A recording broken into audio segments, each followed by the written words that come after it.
Portanto, esta comunicação não é sobre a aeronáutica, é sobre a primeira palavra do título.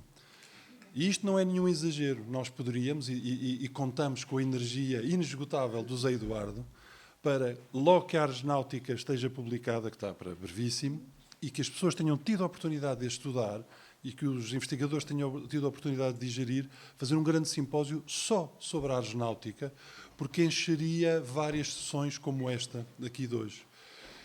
E, portanto, eu não vou ter tempo para nem sequer comentar. Toda a gente sabe, eu estou a falar entre especialistas, toda a gente sabe do que é que estou a falar. Estou a falar da mais extensa e mais complexa obra que Fernando Oliveira escreveu. É a de maior dimensão, é a de maior complexidade, é a única que está escrita em latim, é a única que nunca foi editada até hoje. Portanto, é única no panorama das obras do Fernando Oliveira. E é absolutamente indispensável para podermos fazer uma caracterização cuidada do perfil do Fernando Oliveira, porque acrescenta e precisa muitas coisas que nós podemos aprender por outras obras e que já ouvimos aqui na primeira comunicação e agora podemos confirmar e acrescentar e precisar com esta obra. Portanto, é importante por muitas razões.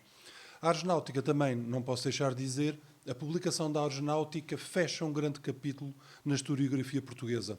Publica-se o último grande texto da náutica quinhentista portuguesa que faltava publicar. É um feito de scholarship único. Portugal é o único país que pegou no seu património técnico náutico e o publicou todo em edições modernas. Quando eu digo todo, é todo. Guias náuticos, ao longo de um século, foi trabalho de um século. Guias náuticos, livros de marinharia, os tratados de construção naval, todos publicados, não é? E agora com a aeronáutica é publicado, digamos, o primeiro e o mais importante, de alguma maneira. O Pedro Nunes, todo publicado, o Da Navigazione, o Diogo de Sá, publicado. Todos os grandes textos da náutica portuguesa estão publicados em edições modernas.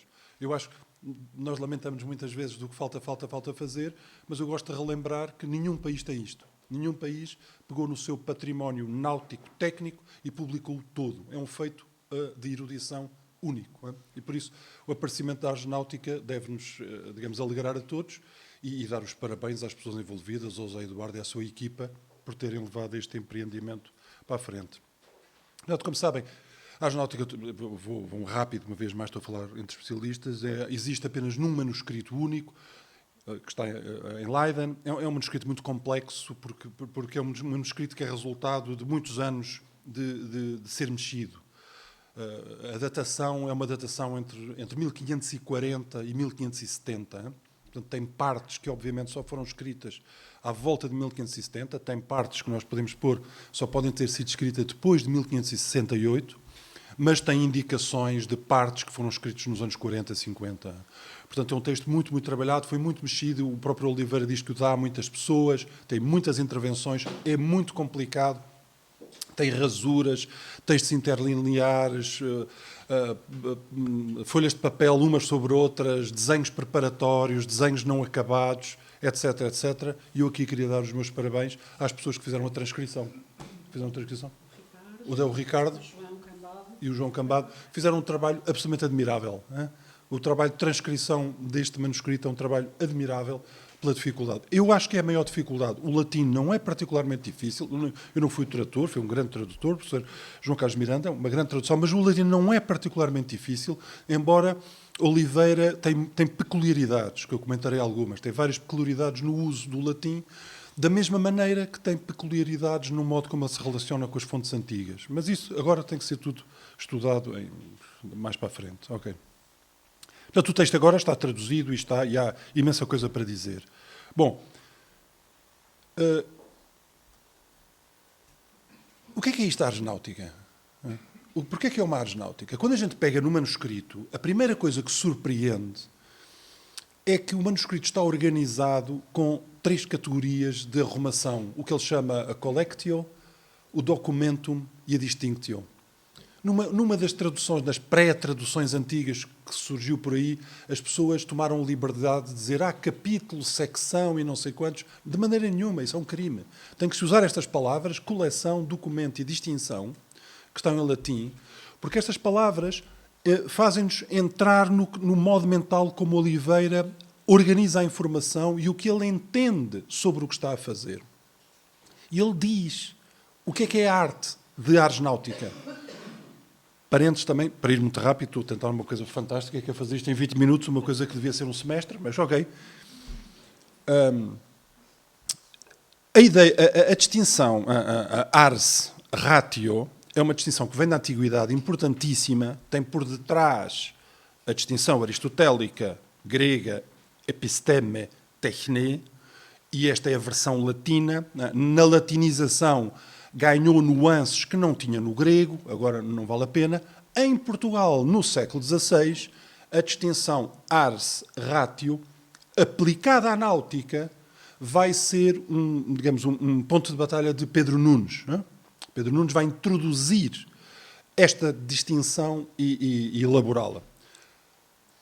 Fernando Oliveira não está a falar dessa ars concebida dessa maneira. Não é? Portanto, a primeira, ponto de atenção é que, embora o texto se chama ars náutica, a leitura imediata que um classicista faria, ars é a ars neste sentido, ars versus ratio, não é exatamente a certa. Mas, felizmente, ele diz-nos. E o que é que ele diz? Foi, pois, por coleções de documentos, e este texto, então, o que é para ele é uma coleção de documentos, por isso é uma collectio, há vários collectios lá dentro, de documenta, foi, pois, por coleções de documentos, pelos documentos mesmos desta arte, que procedemos à partição e disposição da obra. Portanto, a obra é uma coletânea de coisas. Vou começar a dizer coisas que são muito importantes, porque também foram escritas ao longo dos anos muitas coisas sobre a ars náutica, nem todas muito corretas, porque de facto o texto nunca tinha sido bem analisado e traduzido. O texto é uma coleção de documentos pelo autor. E pelo autor. Com efeito, a própria arte é de si uma coleção de documentos. E é precisamente dessa ideia de coligir, no sentido de reunir, guardar, em latim arcere, já vamos comentar, é uma etimologia, os especialistas dir-me-ão, eu acho que é uma etimologia completamente errada, não é? Oliveira, eu acho que inventa muitas, pelo menos está registado, eu acho que inventa, não sei se os experimentistas, eu não acho que ars venha disto, mas pronto, é o que ele diz. E é precisamente essa ideia de coligir, no sentido de reunir, guardar, em latim arcere, que ela tira o nome. Segundo, e depois cita uma fonte, Festo Pompeio, e diz Festo Pompeio, chama-se arte na medida em que se reúne e guarda as obras dos artífices, para que entre si se ajustem e possam tirar proveito da imitação dos mestres. E depois ele continua, dividimos estes documentos por distinções, separando cada preceito um do outro, para mais claramente expormos o nosso ensinamento. Mas imediatamente, logo, ele explica, eu estou a coligir coisas. Ou seja, o que é que eu quero dizer com isto? O desejo de ir procurar ou fazer uma inspeção deste texto à procura de inovação ou novidade é procurar uma coisa que o próprio autor disse que ele não tinha. É fazer, como é que eu ia dizer, uma indecência sobre o texto. Mas ele não está a fazer isto. Ele está a coligir coisas que se sabem. Não é que o texto não tenha novidades. O texto tem muitas novidades. Mas não tem do ponto de vista dele. São novidades para nós, historicamente, mas não eram novidades para o Fernando Oliveira. O Fernando Oliveira não tem nenhuma intenção de trazer novidades. Tem a intenção de coligir o melhor que há. E dilo perfeitamente. E, portanto, uma boa tradução para o título Ars Náutica seria uma compilação de conhecimentos certos e testados sobre assuntos náuticos. Eu já vou dizer mais disto. Mas a caracterização que tem que ser certos e testados é crítica. Este é o ponto. Portanto, o que Oliveira está a propor é um texto excepcional, uma vez mais, estou a ir muito depressa, como toda a gente sabe, na sua ambição o texto é completamente único. Único, no século XVI. Só há um texto espanhol, que é o Quadripartitum, que se assemelha vagamente, mas não tem a dimensão nem o arrojo que a ars náutica tem. Portanto, na sua ambição, o texto é completamente único. Mas, portanto, no trabalho de compilar, portanto, desde instrumentação e navegação, cartografia náutica, construção naval, organização de vida a bordo, guerra no mar, etc., ele tenta lá meter tudo, não é? Mas para ele, esta compilação é de assuntos certos e testados. Isto é muito importante. E, portanto, é uma compilação de documentos sobre náutica. Mas que documentos? E agora é que é muito importante perceber o que é que para Oliveira é um documentum.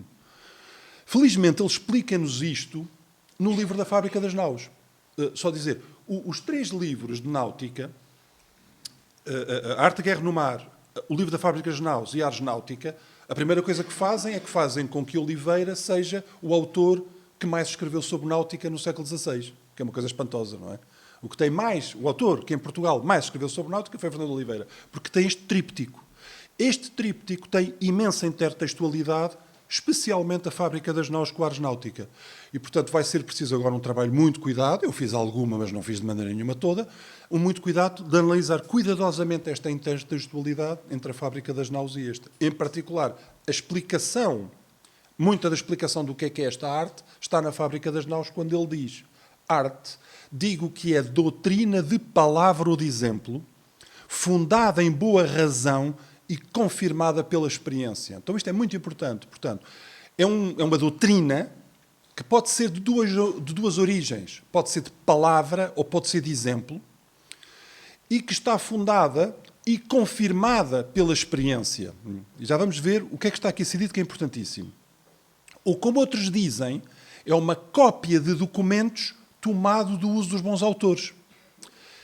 Mas reparem que são duas fontes. As duas fontes os bons autores podem ser autores literários, e então é a doutrina da palavra, isto é, são os antigos autores, são os clássicos. Os clássicos caem no campo das artes, para Oliveira, porque estão testados pelo tempo. A passagem do tempo confirma o clássico. Ou então podem ser, por exemplo, por artífices, por experiência, ou tomados bons, e tanto me dá uma via como a outra. Por isso é que, para Oliveira, os clássicos têm o estatuto da experiência dos artífices, igual. Habitualmente isto é interpretado como uma peculiaridade biográfica de Oliveira, da biografia disto. Oliveira era um homem que tinha estudado humanidades, mas depois teve experiência no mar. E desta peculiaridade, que é muito incomum, não é? Mas desta peculiaridade nasce esta coisa que é muito patente em Oliveira. E qual é a coisa que é muito patente em Oliveira? É que os clássicos têm tanto valor epistemológico como a experiência náutica. Estranhíssimo, para nós hoje, estranhíssimo, não é? Mas é assim que é para Oliveira. Mas Oliveira diz que não é uma coisa biográfica, é uma coisa muito mais profunda. É o modo como ele entende a geração do saber certo. O saber certo pode vir de duas vias. O critério é que tem que estar testado, mas o teste pode ser da experiência ou pode ser o teste do tempo, que é o que um clássico tem. Os bons autores. Tanto me dá uma via pela outra. Sempre a arte depende da doutrina aprendida e posta em experiência. Um texto clássico, pela sua natureza, foi posto em experiência, testado pelos múltiplos leitores que foi tendo ao longo dos séculos. Sem as quais coisas não é arte o que sabemos ou o que fazemos. Estes passos e esta explicação que acabei de dar são absolutamente central para perceber toda a arte náutica. Toda a arte náutica de Oliveira está pendente desta interpretação e que, para nós espanta, por isso é que, esta peculiaridade toda a gente sabe, está a tratar de assuntos de artífices e, nas páginas anteriores, cita clássicos. Os clássicos latinos convivem com a experiência dos carpinteiros, que é uma coisa surpreendente, não é? Qual é o problema de Oliveira, então? O que é que Oliveira não aceita como forma certa de conhecimento técnico e científico? O que ele não aceita é a ciência. O que ele aceita é a experiência, que pode vir dos clássicos ou das pessoas que trabalham no campo, digamos assim. O que ele diz que não serve é aquilo que nós chamamos de ciência e que ele chama ciência. A palavra ciência só aparece uma vez em toda a obra de Oliveira, neste passo, para dizer mal. O que entendemos ou imaginamos sem o experimentar, nem pôr por obra, chama-se ciência. O saber que não foi testado por uma aplicação concreta ou pela experiência é o que Oliveira diz. Isso é ciência. Isso não interessa. Isso não serve para nada. Começamos a ver a caracterização peculiaríssima deste homem, que quanto aos homens não é saber acabado. E aqui a explicação, eu não tenho um semestre, peço imensa desculpa, mas porque tem a ver com este perficer, este terminar, este acabar, o saber acabado. O conhecimento fica acabado quando é feito tornado em experiência. E ele diz que o conhecimento científico não tem isto. Não serve. Que não é saber acabado. Porque o remate do saber humano é a experiência. Claro está que as coisas que imaginamos, ainda que nos pareçam certas e o sejam no entendimento, se não as experimentamos, sempre estamos suspensos do efeito delas. Eu posso ter uma teoria muito bonita, científica, mas depois, se não está experimentada, não me serve para nada. Eu fico, como ele diz, suspenso da sua veracidade. Não é? E pois a imaginação, sem embargo, de ser certa e demonstrada por argumentos infalíveis, não nos satisfaz, mas sempre nos tem suspensos até vermos a experiência, a qual, para nos certificarmos, desejamos ver. E quando a vemos, ficamos contentes e descansa o entendimento. O entendimento descansa, isto parece Santo Agostinho a falar, o entendimento descansa quando o saber se concretiza experimentalmente. E porque os documentos das artes, e agora cá voltamos, mas temos que agora, como a distinta audiência já sabe, o que é um documento para Fernando Oliveira, não é?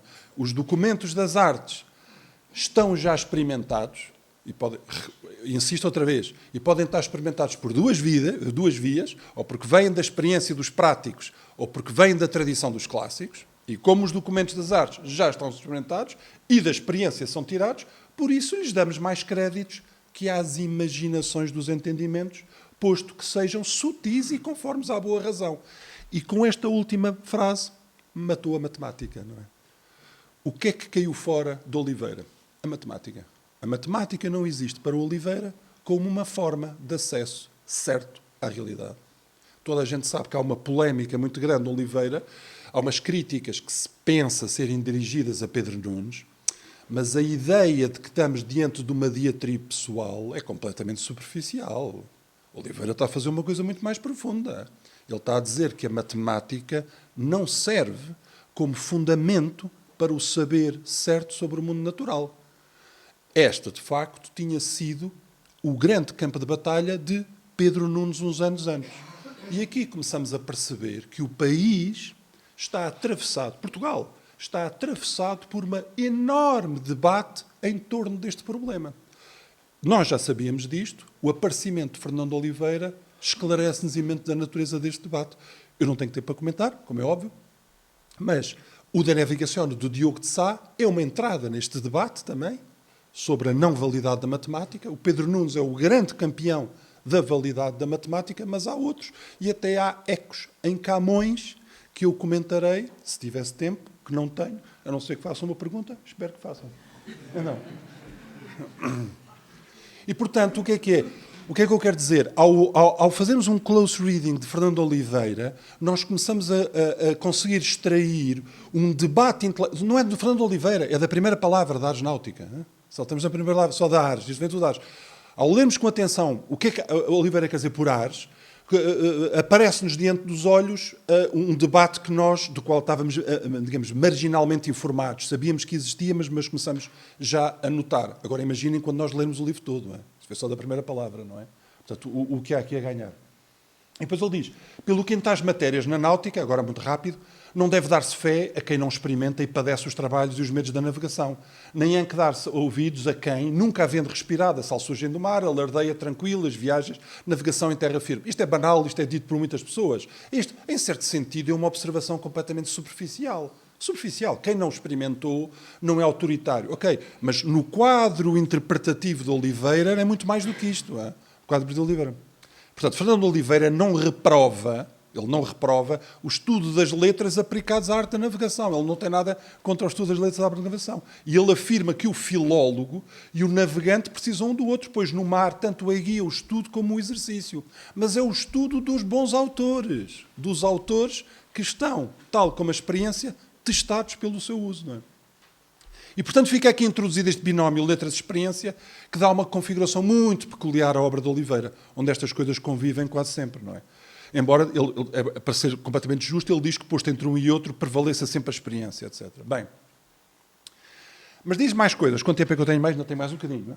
Ah, não, é 20 minutos. Ah, não era meia hora. Eu estava a apontar para meia hora.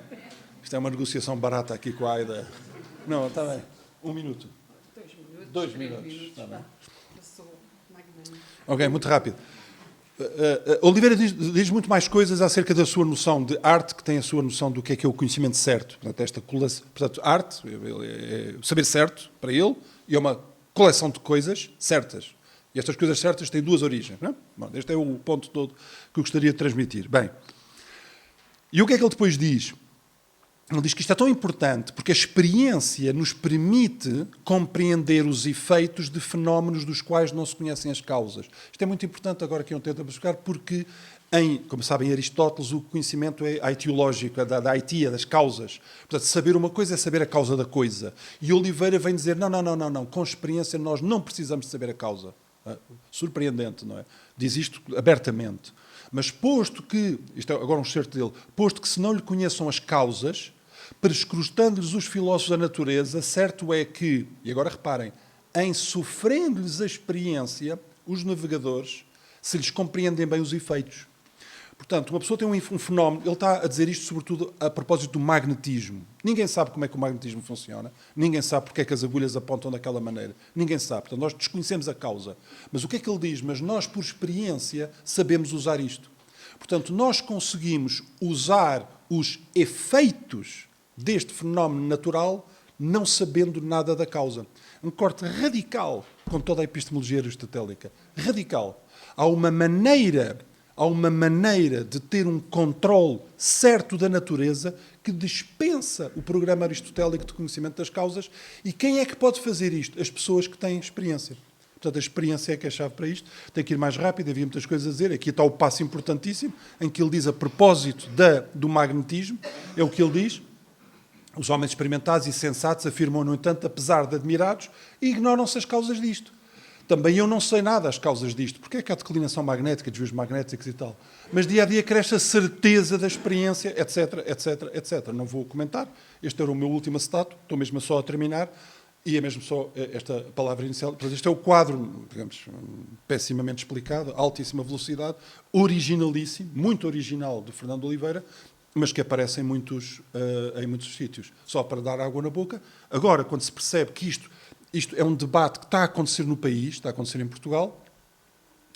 Eu aqui ainda não tive a oportunidade para falar quem são os destinatários da Aeronáutica, seria outro capítulo, para quem é que ele está a escrever, não tenho agora tempo para dizer, mas o debate é muito coisa em Portugal, nós vamos encontrar ecos noutros lados e, portanto, eu recomendo vão todos ler o canto quinto com muita atenção, a explicação da tromba d'água e a explicação do coisa, mas agora com isto, e vão ver microscopicamente o que é que Camões está a dizer e vão, com grande surpresa, descobrir que Camões está a dizer isto.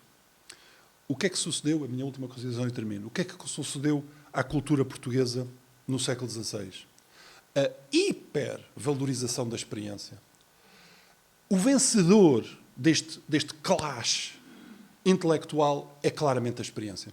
A experiência domina tudo. O experimentalismo domina tudo. O saber dos marinheiros é o vencedor. Quem é o perdedor? A matemática e o saber teórico. E isto descreve a história intelectual de Portugal no século XVII. Muito obrigado.